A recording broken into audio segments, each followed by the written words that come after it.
Hi, this is Jo Karen Hudson working with you on section 15.2, solving equations by factoring. We'll first start with the zero factor property. The property says if the product of two factors is zero, then one of the factors must be zero. If A times B is equal to zero, then either A is zero or B is zero. That's another way of saying that. Rather than saying it in words, we're saying it as a formula. So we want to solve equations by factoring. These are the rules for solving equations by factoring. Get zero on one side of the equal mark and everything else on the other side. Step 2, factor completely. Step 3, set each factor equal to 0. And step 4, solve for the variable. Step 5 is to check your work. Now let's try the first example. If you'll look at this problem, you see that step 1 has been done for you. We already have 0 on one side of the equal mark. And step 2 has been done for you. You will see that it is already factored completely. So now we want to start with step 3, which is to set the factors equal to 0. So I want to set 2x plus 7 equal to 0 and x minus 9 equal to 0. So now I'll subtract 7 from both sides, and I'll have 2x is equal to negative 7. And then I'll divide both sides by 2, and I'll have x is equal to negative 7 halves. That will be my first solution. To get my second solution, I'm going to add 9 to both sides, and I'll have x is equal to 9, and that will be my second solution. Now, we want to check that. So we'll start with our original equation, 2x plus 7 times x minus 9 is equal to 0, and we're going to have to check both answers, so I'm going to write it twice, 2x plus 7 times x minus 9 is equal to 0. Is equal to 0. Now, if I put in, or if I substitute negative 7 halves into this first equation,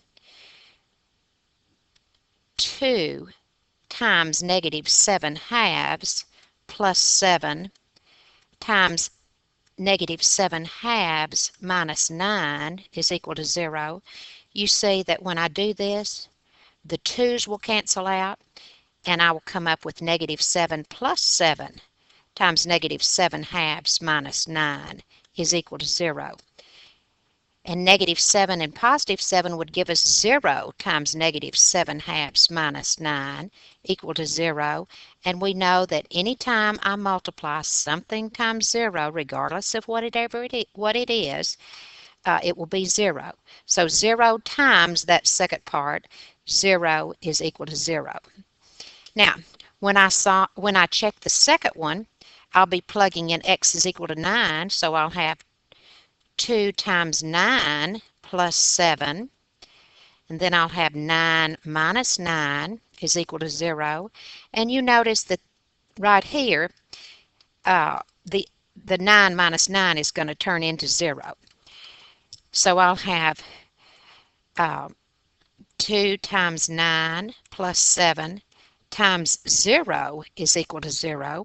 And when I multiply this times 0, anything times 0 is 0, so I'll have 0 is equal to 0, and this will actually check for you. So let's go ahead and work on example 2. This is called the difference of two squares. And 25 is 5 squared, so we have 5 squared p squared, and 64 is 8 squared equal to 0. And we remember that when we do the difference of two squares, we'll have the first plus the last, and the first minus the last. That's going to be equal to 0, so we'll have 5p plus 8, and we'll have 5p minus 8 equal to 0. And then I'll go on with step 3, which is setting the factors equal to 0. 5p plus 8 equals 0, and 5p minus 8 is equal to 0. So if I subtract 8 from both sides, I'll have 5p is equal to negative 8.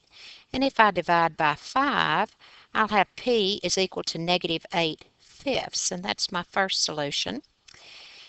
And here I'm going to add 8 to both sides, and I'll have 5p is equal to 8. And if I divide by 5, I'll have p is equal to 8 over 5, and that will give me my second solution.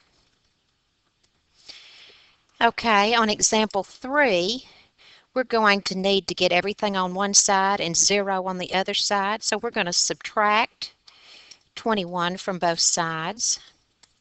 We'll have m squared minus 4m minus 21 is equal to 0. And then you remember you multiply 1 times negative 21 is negative 21. So that we can write the middle term as a product. We're going to write this middle term as a sum. I'm sorry, not product. So we'll have 1 times 21 and 3 times 7, and we want it to turn out to be negative 4 in the middle, so we'll make this one negative and this one positive. This is how we want to split it up. So we'll have m squared plus 3m minus 7m minus 21 is equal to 0. And then I'll take a common factor out of the first pair. I'll take out an m, and I'll have m plus 3. And I'll take out a common factor out of the second pair. I'll take out a negative 7, and I'll have m plus 3. And then I'll take out the m plus 3 that they have in common and group together what's left, which is the m minus 7. And then I'll be down to step 3, which is to set the factors equal to 0. m plus 3 equals 0, and m minus 7 equals 0. So if I look at the m plus 3 is equal to 0, and I subtract 3 from both sides, I'll have m is equal to negative 3. That will be my first solution. If I look at the second equation, I'll add 7 to both sides, and I'll have m is equal to 7, and that will be my second solution, negative 3 and positive 7. Going on to example 4. Now, you notice that 0 is already on one side of the equal mark, but I need to factor completely, and in order to factor completely, I'm going to take out a common factor of 2, so that I'll have k squared plus 8k plus 15 is equal to 0. And now I think I'll go ahead and divide both sides by 2, so that I'll have k squared plus 8k plus 15 is equal to 0, and I won't have to worry about that extra factor. So now I have a is 1 and c is 15, so when I do a times c, I'll have 15, and that's positive 15, and 15 will split into 1 times 15 and 3 times 5, and that's the pair that adds up to positive 8. So I'll have k squared plus 3k plus 5k plus 15 is equal to 0. And then I'm going to look at the first pair. I'm going to take out a common factor of k, and I'll have k plus 3. I'm going to look at the second pair, and I'm going to take out a common factor of 5, and I'll have k plus 3. And then they both contain the k plus 3, so I'll take out a common factor of k plus 3 and group together the k plus 5 that's left. And then I'm ready for step 3, which is to set the factors equal to 0, k plus 3 equal to 0, and k plus 5 equal to 0. So looking at the first equation, I'm going to subtract 3 from both sides, and I'll have k is equal to negative 3. Looking at the second equation, I'm going to subtract 5 from both sides, and I'll have k is equal to negative 5. And this is my last example.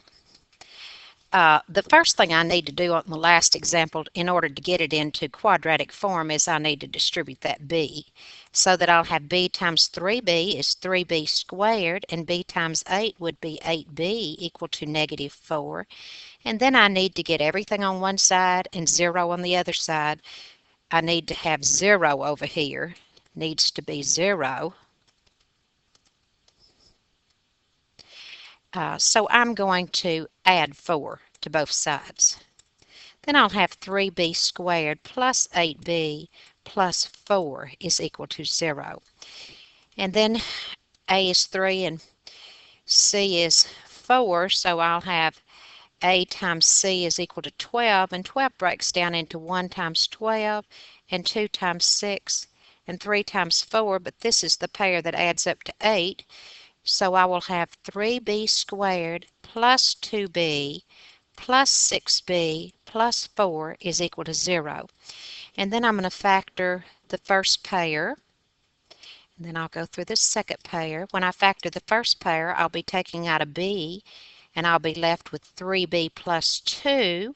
When I factor the second pair, I'll be taking out a 2, and I'll be left with 3b plus 2 is equal to 0. And then they both contain that 3b plus 2, so I'm going to take the 3b plus 2 out of both of them and group together what's left, which is the b plus 2 equal to 0. And then I'm ready for step 3, which is to set the factors equal to 0. So I have 3b plus 2 equals 0, and b plus 2 is equal to 0. So if I subtract 2 from both sides, I'll have 3b is equal to negative 2. And if I divide both sides by 3, I'll have b is equal to negative 2/3, and that's my first solution. Looking at my second equation, if I subtract 2 from both sides, I'll have b is equal to negative 2, and that will be my second equation. So now they ask us to check it, so we've got to go back to the original problem and see what that was.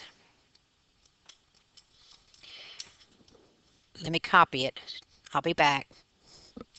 Okay, I'm going to put in negative 2/3 for b. So I'll have negative 2/3 times 3 over 1 times negative 2/3 plus 8 is equal to negative 4. And of course the 3's will cancel out here, so I'll have negative 2/3 times negative 2 plus 8 is equal to negative 4. And then I'll have negative 2/3 times negative 2 and positive 8 will be 6, or we could put 6 over 1 is equal to negative 4. And then I can divide out this way. 3 goes into itself once, and 3 goes into 6 twice. So when I multiply negative 2 times 2, I'll get negative 4 is equal to negative 4. So the first one checks. So let's check the second one. On the second one, b was negative 2.